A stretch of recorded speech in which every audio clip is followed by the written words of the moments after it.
Good morning, Wizards. Happy Thursday, April 16th, 2020. Welcome to virtual learning for today. A couple things before we get started with the Robert Hodson plots. I want to thank all of you who've been getting going on Raz Kids. I've been going in and checking how we're doing. Most of you have read several books already. Good job. Look for a new assignment from me come Friday morning. I'm going to assign a book and I want you to answer the questions even if you have read it already. Okay. Number 2, Dreambox. I've also gone into Dreambox and I have over half of the class have already tried at least one lesson in Dreambox. So good job, and there are several of you who have done many more. Super job. Proud of you. Next, I've been in the process of contacting students. Parents have given me the okay to give them phone calls, and I've been doing that this week. I will continue to do that next week. However, in my email, I'm going to include this as well. If you have an Apple phone and you would prefer to FaceTime for 5-10 minutes, that is fine as well. I just went with phone calls to start. I thought that'd be the best way to start. But if you would like to do a FaceTime with Mr. Wisner and you have an Apple phone, we can work that out. I just need to make sure your parents give me an email and give me permission to say, yes, you can FaceTime me, and here is my number on an Apple phone. So that's what I have. So if that's an option for you and you'd rather do that than just a regular phone call, we can do that. Just make sure that your parents email me the number to reach them at and giving me the okay to FaceTime. I have about 13 of you that I've already had phone conversations with, so let's keep that going. Just let me know if you would like FaceTime and give me the okay from your parents.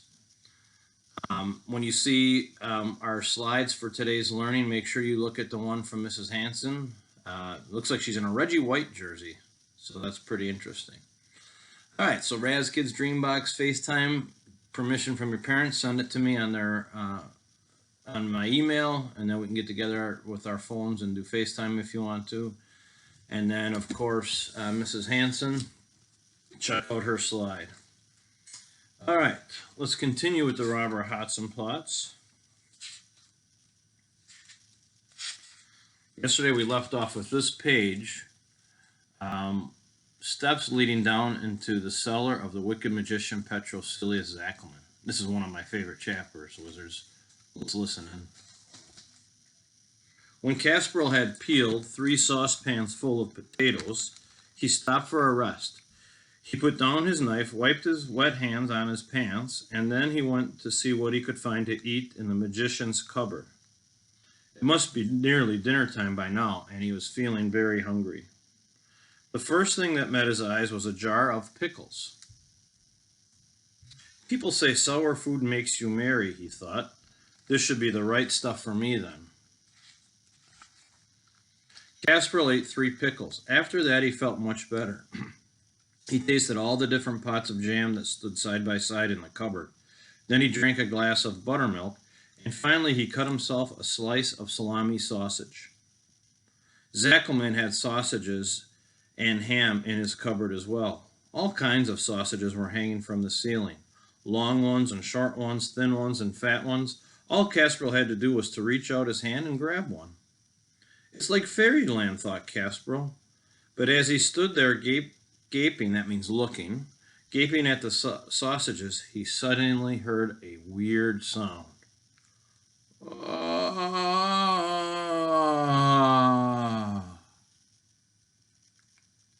Casperle was terror-stricken. It was such a haunting and scary sound. He had never heard such a sound before. Here's a picture of him eating his ham and sausages when he hears that weird sound.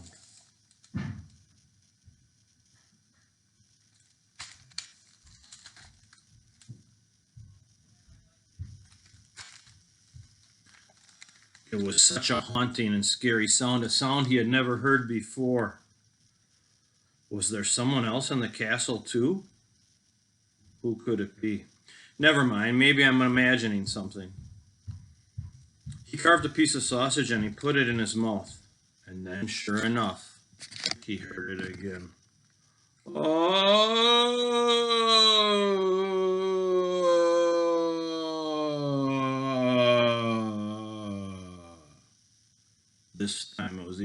more depressing sound. Who could it be and where was it coming from? There really was somebody else in the castle with him. Someone who seemed to be in terrible trouble. I wonder if I could help, thought Caspero. I'll have to find out what's wrong. I can't stand here listening. It makes me feel quite down and quite sad and depressed. Caspero strained his ears to find where the sobbing came from. He followed the sound from the cupboard into the kitchen, from the kitchen out into the hall, and down to the cellar door. Oh!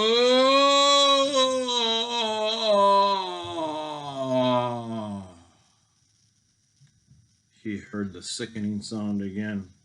The noise was coming from the cellar. Should he pluck up enough courage to go down? I'm coming, let me get a light. He ran back to the kitchen and took the lantern down from the hook over the sink. He struck a match and put it to the wick, and then he had a candle and he headed down into the cellar. There were slippery steps. The cellar was damp and musty. Caspero shivered. Big drops of moisture fell from the ceiling, splashing down on his hat. He found himself in a long, low passage, and after 10 paces or so, he came to a door. The door was studded with iron, and there was a notice with a black border saying, "No entry. Do not come in." Caspero hesitated for a moment. Then he heard it again. Oh!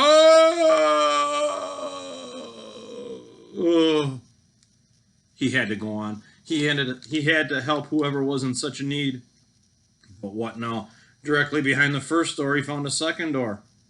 This one was studded with iron too, and there was another big notice with a black border. Caspero raised the lantern and read, "Entry strictly forbidden."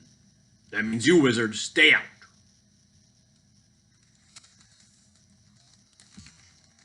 He plucked up his courage, and once more he heard the mournful sobs. He opened the second door, but then there was the third door. Absolutely no entry, wizards. That means you. Caspero had a quivering, sinking feeling in his stomach. Was it fright, or was it the pickles and the buttermilk? Maybe it was better to turn back, he thought. Then he heard the sobbing again.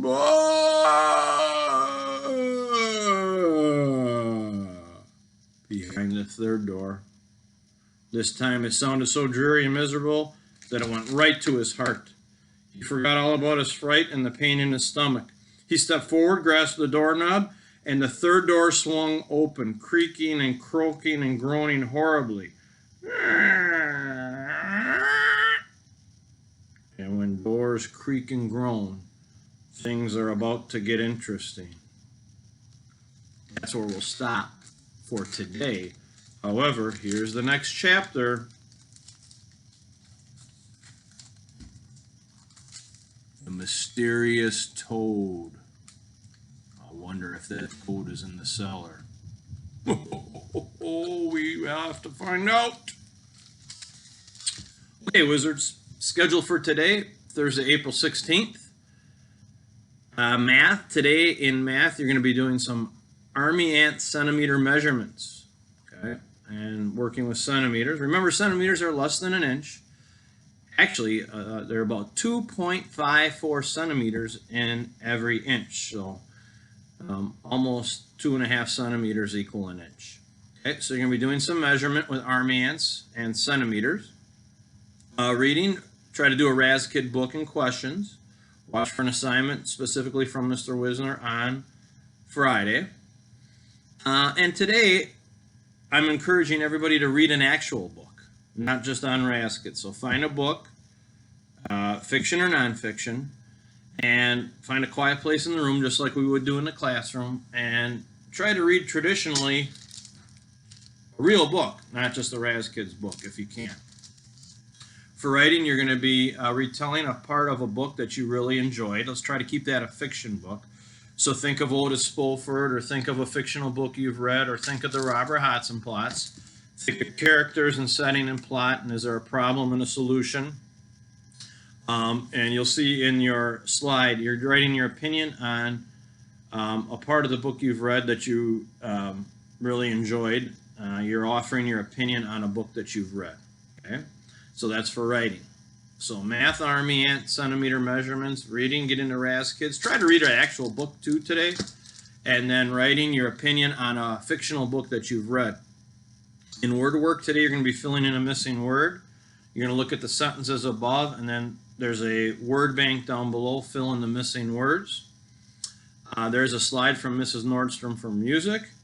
And then finally, there's all the enrichment activities at the end of the second grade Learning Link slides. All right, so parents, please respond to the email when you get it today. Would you like to do FaceTime? If I don't hear from you, I'll just keep it as is. I have, like I said, probably up to close to now 15 students that I'm on a schedule with, just checking in, giving them a call. It's about a 5-10 minute call once a week.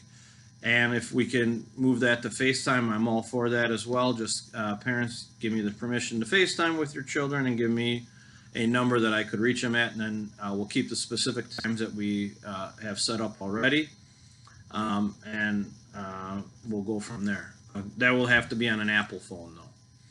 All right, Wizards, have a great day, Thursday, April 16th.